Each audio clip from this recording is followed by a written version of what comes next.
వరకే 50 బండ్ల దాకా ఆగుతున్నాయి. మరి వాళ్ళ ప్రాబ్లాలు మరి గ్యాస్ కాడ ఎంతొచ్చిందో ఏం కథనో మనకేం తెలవదు. అంటే గ్యాస్ దేశాల్లో యుద్ధాల వల్ల అని అంటున్నారు. మరి దేశాల యుద్ధాలు ఇప్పుడు ఆగిపోవడానికి వస్తున్నాయి. మరి గ్యాస్‌లు అనేది ఇంకా ఇబ్బందికరంగా ఎందుకు మారుతుందంటారు?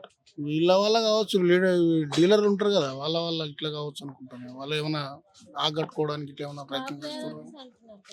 అంటే ఏదైనా ఫ్రాడ్ ఏమైనా జరుగుతుందని అనిపిస్తుందా మీకు ఎక్కడైనా? మనకు అంత ఐడియా లేదమ్మా. ఓకే.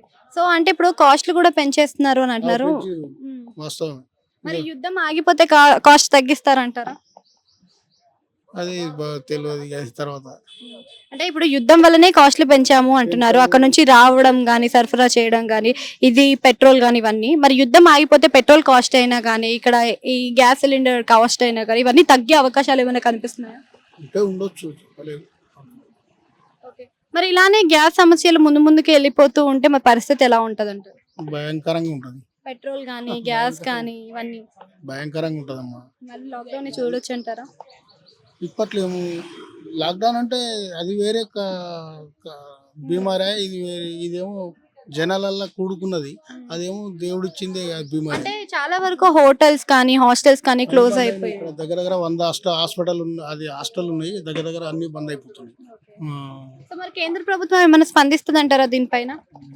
మనకు